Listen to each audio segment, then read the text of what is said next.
Homework due Wednesday, 1-1 and 1-2. Quiz Friday, 1-1 and 1-2. If you didn't notice, I posted like the whole solutions manual in Moodle a couple days ago. It's in chunks, like by section. So you can, there are lots of PDF files. So you can go in and look at those. I only posted the sections that we're covering. If you're really interested in another section, let me know. I can post it. All the problems in the section. Yep. Yeah, so if you have questions on 1-1, you can ask me now, or you can check out the solutions manual later, whichever. No questions? All right, so what? Somebody say something? No? Okay. Okay, so we're going to move on to section 1.2, which is an analytic technique. This is like an algebraic way of coming up with a solution. So if you remember last class, we said there were 3 ways to study the solutions of differential equations. You can have an analytic solution where you come up with an actual formula for the function. You can look at it qualitatively where you can graph several solutions based on just knowing a little bit, like the equilibrium solutions. Or you can do a numerical solution, which is where you have a computer do a lot of calculations for you. So today we're going to dive a little bit more into one analytic technique. Okay, so there are lots of analytic techniques. Today we're just going to do the first, sort of most basic one. So the standard form of a differential equation is dy dt is a function of t and y. It's some expression with t's and y's in it.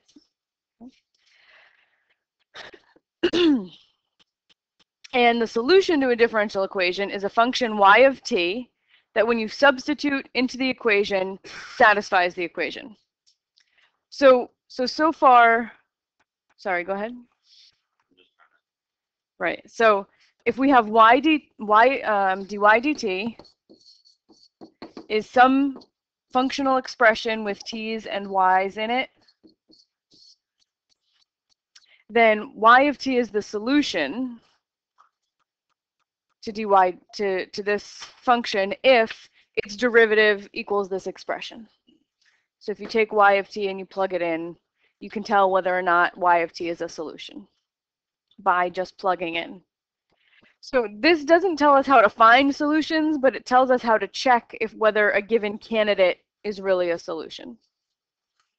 So we did some of this last week, but for a little practice, in your groups, I want you to determine which of these equations is a solution to the differential equation. Which of these functions is a solution to this differential equation? All right, let me get you started because some people are not remembering, which is okay. We've only done like one of these. Okay. So let's start with y1. I want to know if this function is a solution to the differential equation. So I have to know if dy dt equals this expression. So if this is y1, what is dy dt? 1. The derivative of 1 plus t is 1.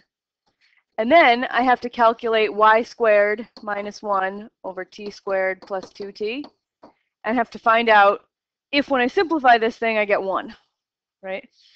So I'm going to replace y with 1 plus t, plug in y. So this is 1 plus t squared minus 1 over t squared plus 2t. So 1 plus t squared, that's 1 plus 2t plus t squared minus 1 over t squared plus 2t. 1 and minus 1 cancel. And then we have t squared plus 2t over t squared plus 2t, which is 1. So dy dt does in fact equal this expression because both sides of the equation are 1 when you plug in. That make sense? Okay, so this one is a solution. A is a solution. Check B and C. Okay, so let's look at the second function together and determine whether or not it's a solution. So y of t is 1 plus 2t. I'm going to plug y into both sides of this equation and see if you get the same value. Okay, if it's the same, then we know that this is a solution. All right, so dy dt, that's just the derivative of y of t, would be what? 2. And then I will calculate y squared minus 1 over t squared plus 2t, plugging in y equals 1 plus 2t. And I want to see if I get 2 also. Okay, then the left side will equal the right side, and this is a solution. So replace y with 1 plus 2t.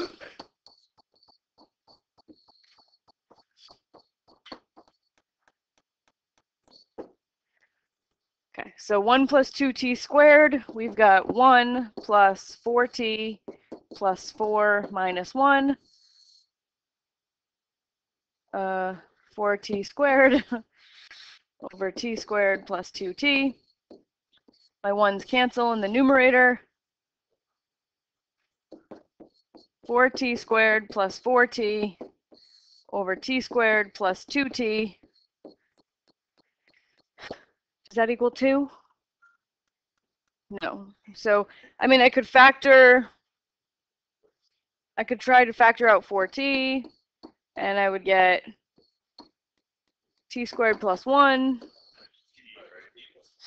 Yeah, thank you, thank you.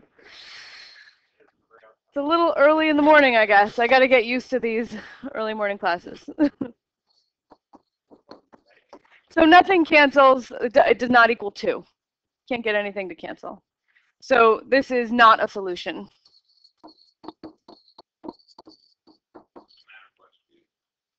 No. Nothing I can't get anything to cancel. Can't make it 2. So not that one. And then this third one, y3 of t, which is 1. What's dy dt? 0. And then when I do this expression on the right side,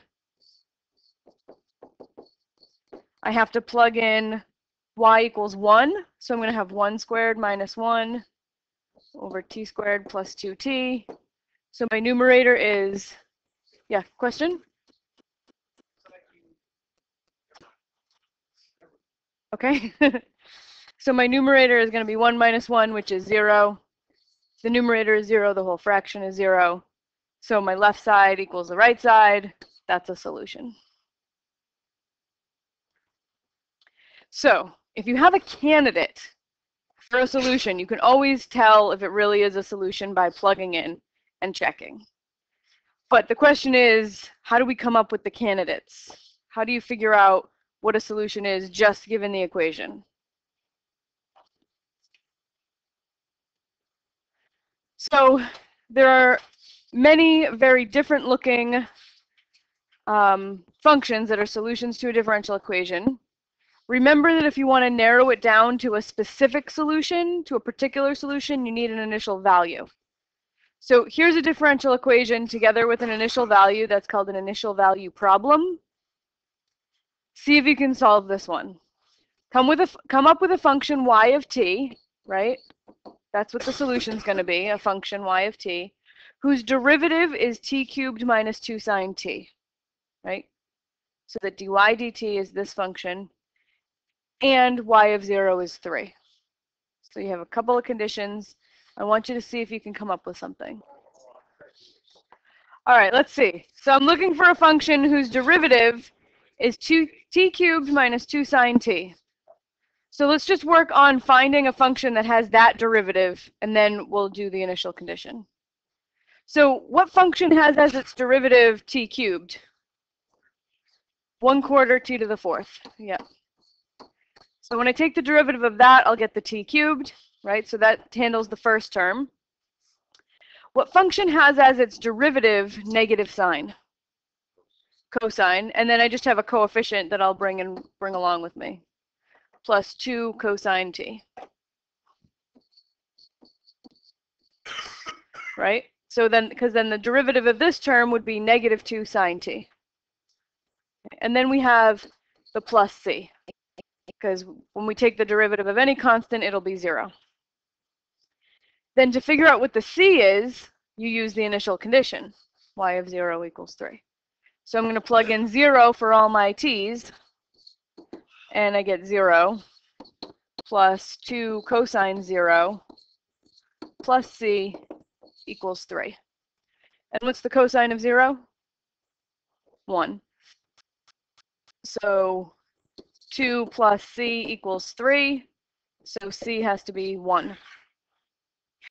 So my particular solution is y of t is 1/4 t to the 4th plus 2 cosine t plus 1.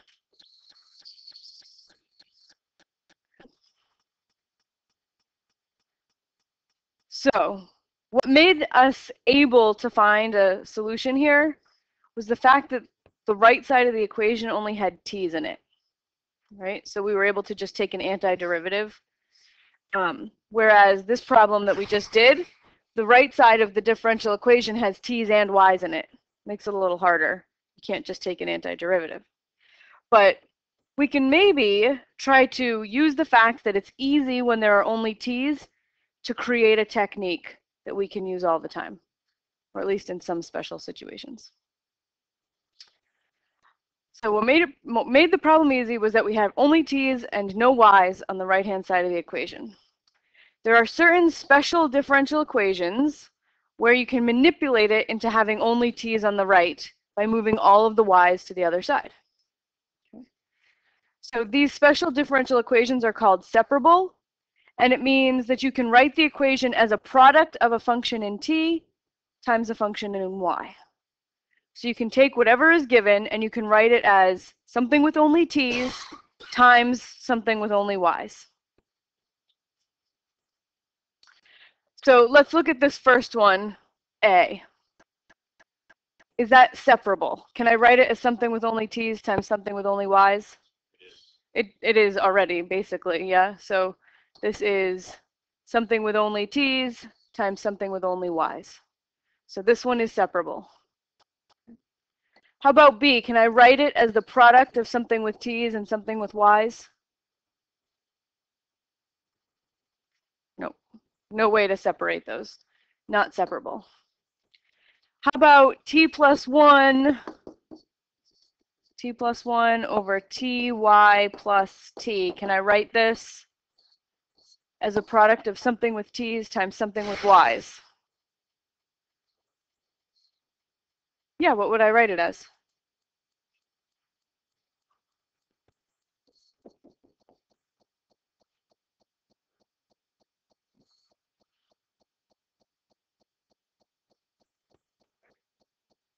Well, I only want t's here. Over t, yep. And then what would go over here? 1 over y plus 1. Yeah. Does everybody see where the algebra came from? There were lots of algebraic steps to get there. I'll do a little aside to show you. So factor the denominator, pull out the t. And then you can separate it to be t plus 1 over t times 1 over y plus 1. Because when you multiply fractions, you just multiply the tops and multiply the bottoms. So you would get exactly this when you multiply. So this is separable, C. So because we can write it as a product of some stuff with t's times some stuff with y's.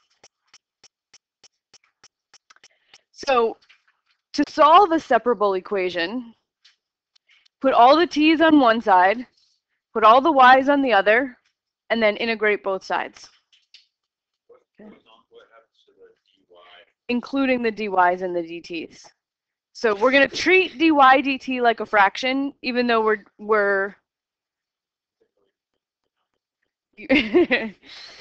there's a good reason that we can. For the purpose of learning the technique, just do it for now, and then I'll explain to you why you can do it after. Okay.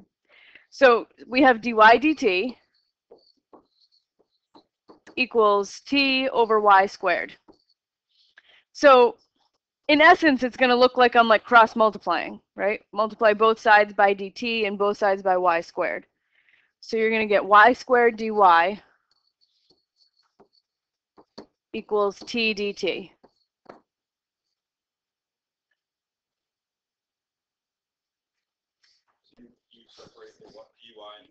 Separate the dy and the dt. Just treat it like a fraction.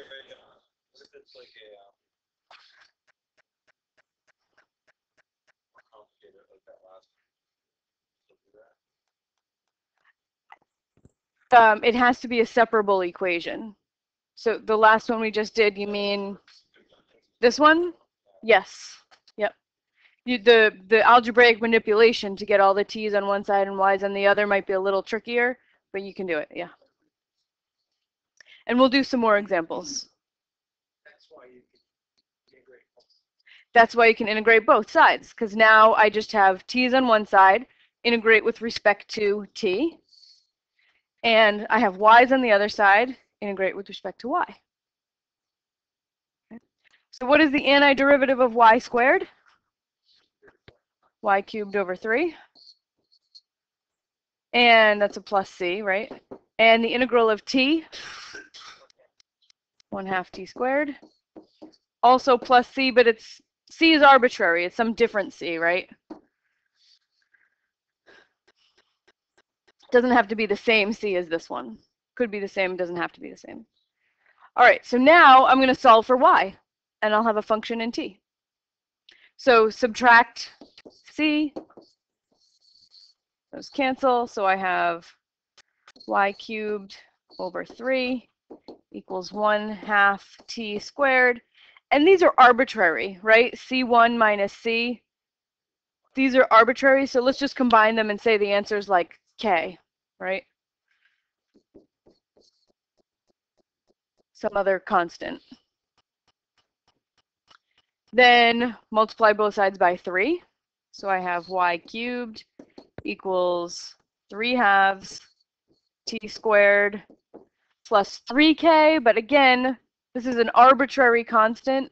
So if you triple an arbitrary constant, you just get another arbitrary constant. So we'll just call it like k1, right? And then cube root both sides. So y is going to end up as a function of t. It's going to be the cube root of 3/2 t squared plus some constant.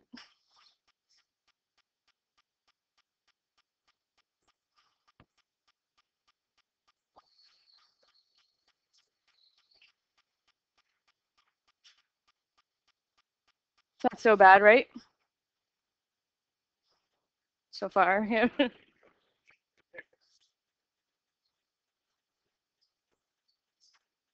So why does it really work? Why can you, yes, question. Okay, so every time I get an arbitrary constant, if I have to add 2 arbitrary constants or multiply a constant by something, you just get another arbitrary constant. So here, after I integrated, I had an arbitrary constant on each side of the equation. And when I subtracted c from both sides, I said, well, this is some random constant minus some other random constant. It's going to give you a new random constant. So rather than having it get ugly and keep writing like c1 minus c and then 3 times c1 minus c, they're just arbitrary constants, so just give them new names.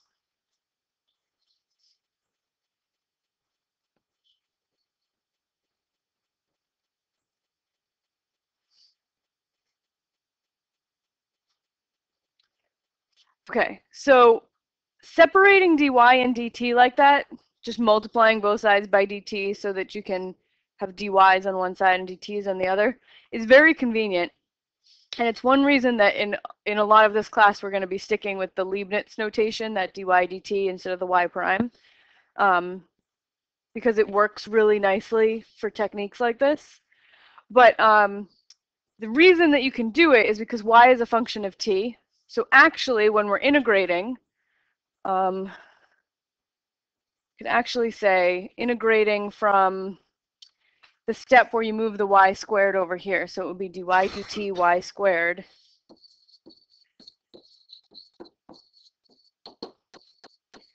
We're actually doing the integration from here, because y squared is a function of t. So this is really like a chain rule, reverse chain rule, because y is a function of t. So you have to, when you're taking the derivative, you have to multiply by the derivative of dy dt, the derivative dy dt. So we're actually using substitution when we do this integration, but it's easier to just treat the Leibniz notation as though you can separate it. But I would like you to read the full justification of this in your text in section 1.2. And there are going to be points throughout the semester where there are important things that I want you to read in the text, but I don't want to focus on them in class because we're crunched for time, and I don't want to confuse the issue exactly. So there are going to be times where I ask you to go read the text, and that material that I ask you to read is also going to be fair game for quizzes and tests. Okay. All right, so I'm going to skip this for right now so that you can practice some separation of variables. Okay.